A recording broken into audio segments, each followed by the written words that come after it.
மத்தியில் பிரதமர் நரேந்திர மோடி தலைமையிலான ஆட்சி அமைந்த பிறகு இந்தியாவின் பாதுகாப்புத்துறை இறக்குமதி செய்யும் நாடு என்ற நிலையிலிருந்து ஏற்றுமதி செய்யும் வல்லரசு என்ற இலக்கை நோக்கி அசுரவேகத்தில் முன்னேறி வருகிறது.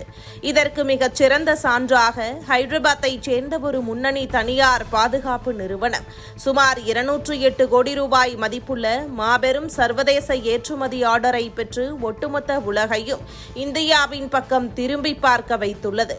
இந்த வரலாற்று சிறப்புமிக்க ஒப்பந்தத்தின்படி வட அமெரிக்காவில் உள்ள ஒரு முக்கிய வாடிக்கையாளருக்காக 40,000 அதிநவீன பீரங்கி குண்டுகளை தயாரித்து இந்தியா அவர்களுக்கு சப்ளை செய்ய இருக்கிறது.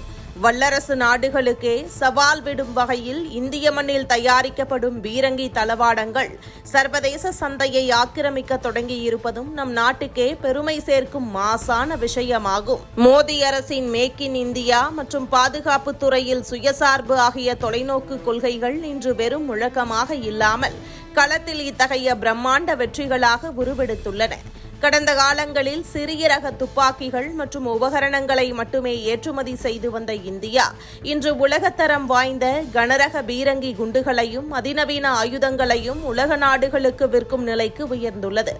பாதுகாப்பு உற்பத்தியில் தனியார் நிறுவனங்களுக்கு மோடி அரசு அளித்த ஊக்கமும் சிவப்பு நாடா முறைகளை ஒழித்து கொண்டுவரப்பட்ட ஒற்றை சாளர அனுமதிகளுமே இந்த அசாத்திய வளர்ச்சிக்கு மிக முக்கிய காரணங்களாகும். வட அமெரிக்கா போன்ற ராணுவ பலமிக்க பிராந்தியங்கள் இந்தியாவின் தரம் மற்றும் உற்பத்தி திறனை நம்பி இவ்வளவு பெரிய ஆர்டரை வழங்கியிருப்பது உலக அரங்கில் இந்திய பாதுகாப்பு தளவாடங்களின் நம்பகத்தன்மையை பறைசாற்றுகிறது. இந்த 208 கோடி ரூபாய் ஒப்பந்தம் என்பது வெறும் ஆரம்பம்தான். இதன் மூலம் இந்தியாவின் உள்நாட்டு பாதுகாப்பு உற்பத்தி சந்தை பல பில்லியன் டாலர் மதிப்பை நோக்கி வேகமாக நகர்ந்து கொண்டிருக்கிறது. உலகளாவிய பீரங்கி மற்றும் வெடிமருந்து சந்தையில் இந்தியாவின் இந்த திடீர் பாய்ச்சல் பாரம்பரியமாக ஆயுத சந்தையை தன் வசம் வைத்திருந்த வல்லரசு நாடுகளுக்கு பெரும் அதிர்ச்சியை ஏற்படுத்தியுள்ளது என்பதில் சந்தேகம் இல்லை.